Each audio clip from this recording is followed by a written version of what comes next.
Hello, everyone. Now we're ready for Unit 4 of the preparatory level of Succeeding at the Piano.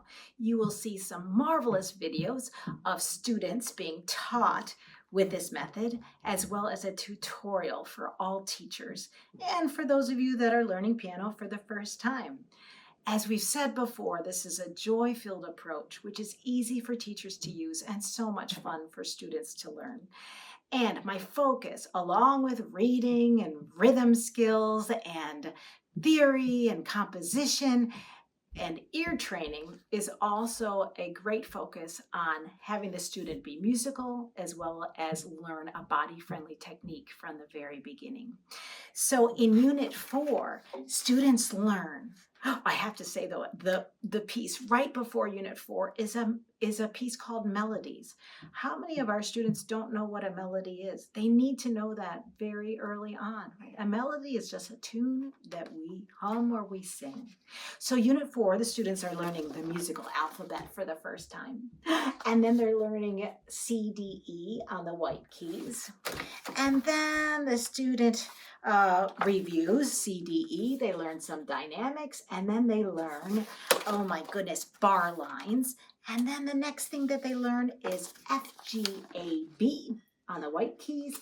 And then they do a little technical exercise based on F, G, A, B. And in these technical exercises in Succeeding at the Piano, students can memorize them so that they can listen to the sound that they create while they look at their playing apparatus to make sure that everything is looking good.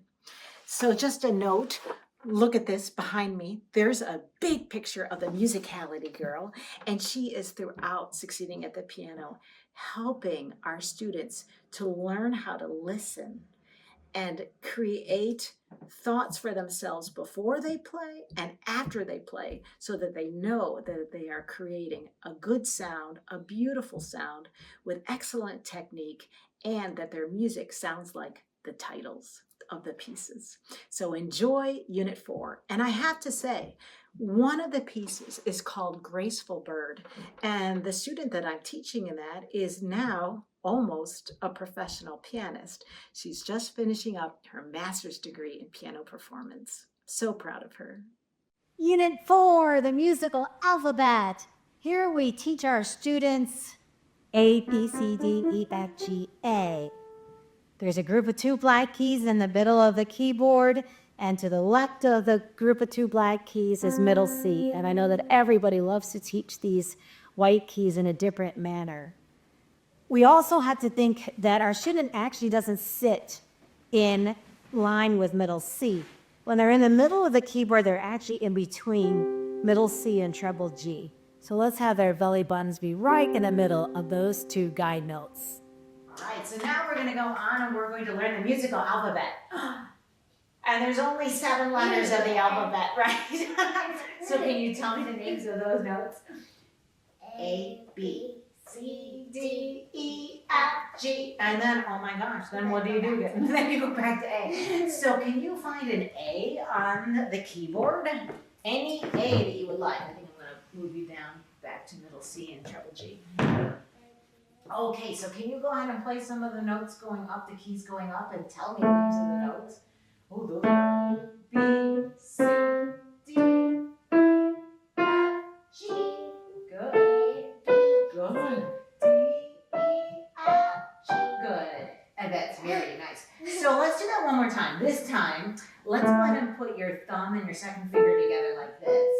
And that way, you're going to have the feeling of no dents in your fingers. Can you relax your 5th finger? There you go. Good. A, B, C. Good. Look at your 4 little hills on your hand. G. Isn't that beautiful? B. That is so good. All right. You probably can't because it's hard. But can you say them backwards? Oh my gosh. G, F, E, G, C, I mean, B. Yeah, I know that's tricky. I know. Okay, so we're starting with A, right? The letter names. Look at that. I was going to give you the file. Let's go ahead and write the rest of the A's on the keyboard. So there's your, oh, good. You're going to do all the letters. Then say the letter names. Yeah, let's go ahead and do all of them. That's nice. D, E, F. Beautiful. G. Good. And let's go ahead and do one more octave. Just one more. A, B, C, D,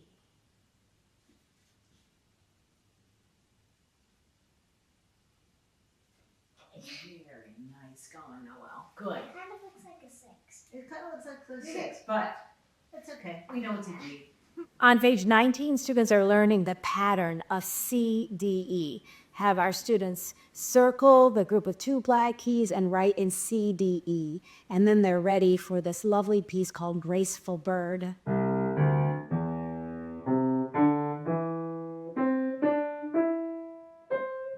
Lift your hands off the keys, wrist first, and put them in your lap. The musicality girl asks, was Graceful Bird steady? Did you play with perfect piano hands?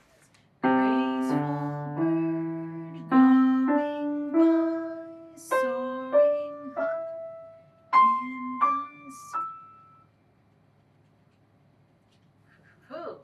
Okay, so let's go ahead and let's prepare it. So find maybe your left hand down here. Yep, on C, D, E, good. And then your right hand's going to be just the octave higher than that. There you go. Good. And then you're going to cross over your right hand with your left hand. So why don't you want to practice that right there? Good. And then your right hand comes over and plays the last little phrase. All right. Okay. And you notice this, I know you can't really see it, but quarter, quarter, half. Quarter, quarter, half now. Okay. Okay, go for Graceful Bird. All right.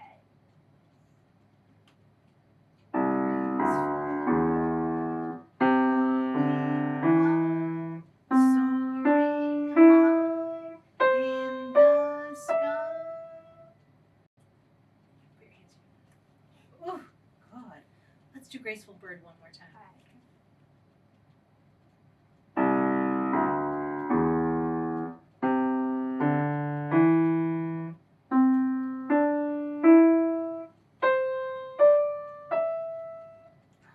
You made them into beautiful 3-note slurs.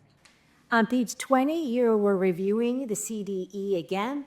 And students are learning dynamic markings for the very first time. So let's have them plan the forte and piano before they actually even play the piece.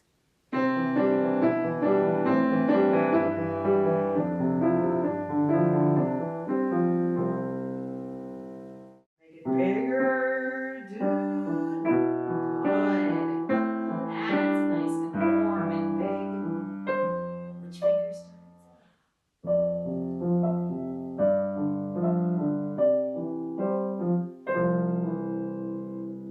Nice. Oh, we look so good at the end. And our little musicality girl says, did you hear forte and piano? She asks us that. Did you hear forte and piano? Yes, I think the second time around it was really good, wasn't it? And on the repeat, say the letter name of each note. Oh my gosh, do you want to try that? Let's just do it once through and we'll say the names of the notes, okay? All right. C, D, E, D, C. Can you say that with me? E, and what note is it? Oh, yeah. D, E, D, C. It kind of reminds me of when the ice cream truck comes by. Isn't that always nice when he comes by in the summertime? The thing is, we don't really get to, I don't really get to go and get the ice cream. You don't. But it's nice to hear him, isn't he? Yeah. Now let's take a look at page 21, bar lines. Now the student understands that the bar line is what organizes the music. So in this particular piece, the orchestra, there's another really cute video on the FJH SATP website. And the little beginner student says, I've been working really hard all week to make sure that I hear forte and piano. It's really cute.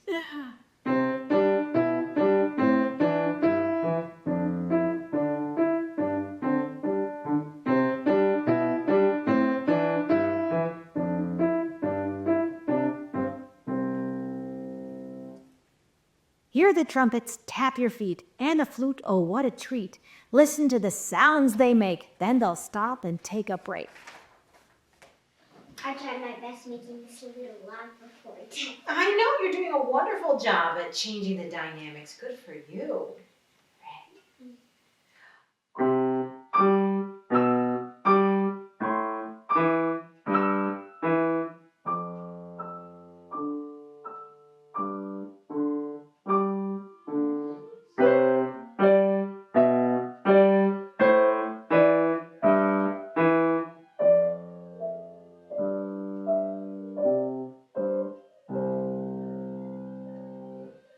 What do you think about that?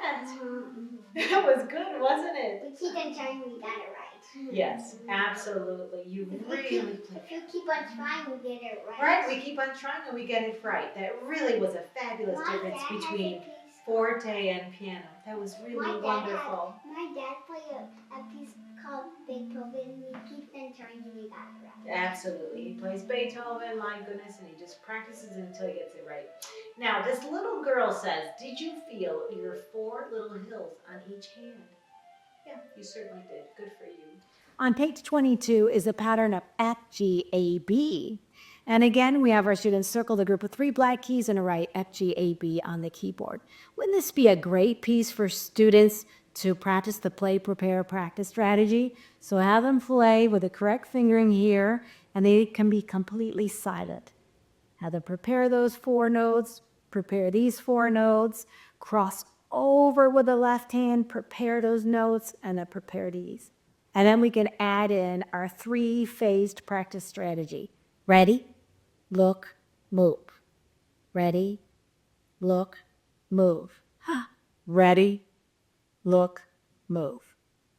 Do that many times until the student feels really comfortable and then they're ready to play.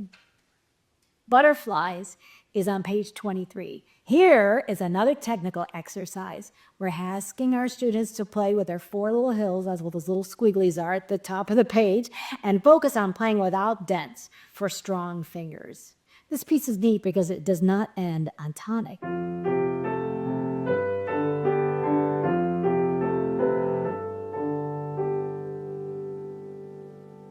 So the student can memorize their piece just with the right hand, and they can watch for no dents. And then they can play it with the left hand, starting with finger 4. So at this age, students really have a hard time not playing flat finger, right? They can start with their hands in a nice rounded handshake. But as soon as they start to play, they get all flat, right? So there are 2 things that I do. At this age, I'll say to my students, okay, remember your perfect piano hands. And I'll say, I'm going to stop you anywhere in the piece. Stop and check. And we stop and check for a nice hand position. I'll say again, okay, stop and check. And we look down and we say, oh yeah, that's a really good, perfect piano hand. Another thing I do is I have them play the piece, and even if they're flat in the middle of the piece, I say, let's go ahead and make sure you have a perfect piano hands, and their hands always grow into that nice hand position. So sooner or later, they'll have a really nice hand position.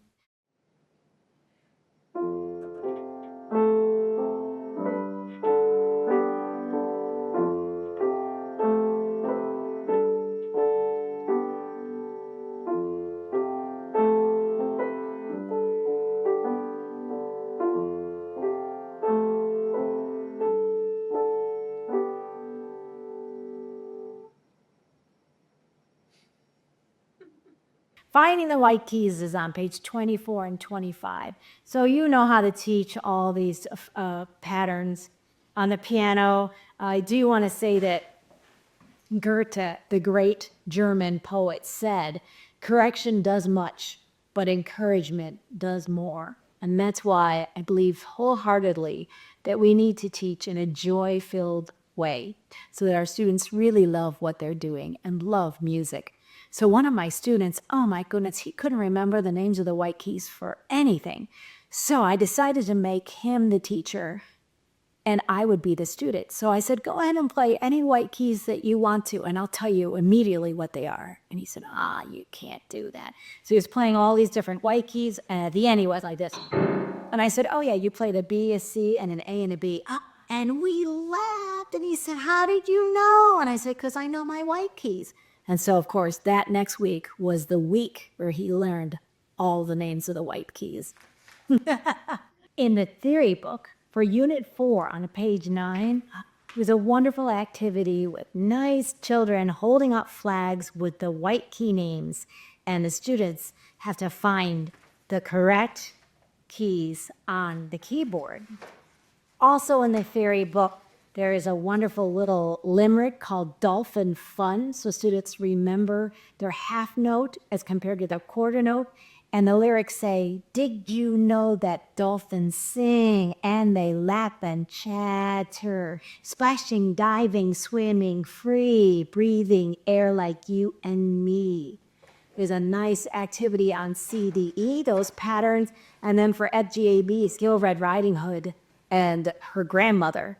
And the student has to circle all the correct keyboards with the correct keys on those keyboards, and she can find her way to her grandmother's.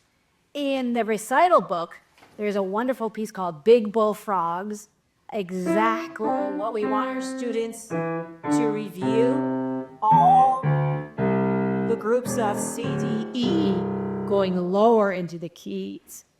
And we noticed that students had to say to us how many groups of notes there are. So in Big Bullfrogs, there are 4 groups of notes. And how many moves will you make? I will make 3 moves. So every time we teach these pieces, we want to make sure that our student understands that before they try to play their piece. Okay, so Big Bullfrogs has to start higher because where do you have to go with all those groups of notes? Yes, we're gonna go that way, right? Going down, right? Okay, so how many groups of notes are there in this piece? Let's count them. 1, 2, 3, 4. There are 4 groups. Okay, and do you remember that lovely practice strategy we used to remember where to go for the groups? Remember, it's called play prepare, and you play like this group of 3 white keys, and then you're left hand. And then I'm gonna say ready, and when I say ready, you're gonna look for the next one. Good, all right, and remember which hand's gonna move over. Yes, good, all right, so ready, look, move. Good, and then ready, look, move. Oh my gosh, that's beautiful, beautiful. Okay, so we're gonna start up here again. All right, 1, 2, let's play. 1, 1, 1, 2, 1, 2, 1,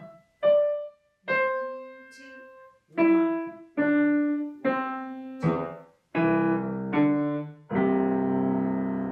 They really have jumped down deep, haven't they? Haha, the Big Bullfrogs. A lion is on page 7. Going on safari, I can see a lion. Just don't get too close now, or you'll soon be crying. One of my beginner students last year, she said, why don't we say, instead of crying at the end, why don't we say dying? A lion. So now we're changing our fingers on the CDE. Do you notice that? Just so that you're just, not spending so much time on the exact same fingers. So what fingers are you going to put on CDE now? Oh, good. And let me see your lovely letters C between fingers 1 and 2. And you see your 4 little hills on each hand. Oh, that's beautiful, Noelle. Okay, so the whole piece is going to be big like a lion, right? Go for it.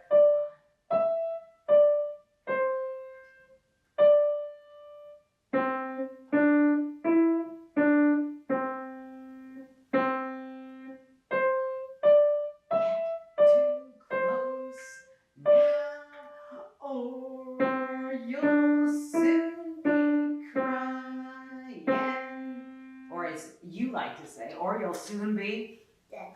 Dead. You'll soon be dying. You kind of will be since they eat you. Yes, they're so fabulous to look at far away. All right, wonderful pieces in the recital book to completely review what students are learning in the lesson and technique book.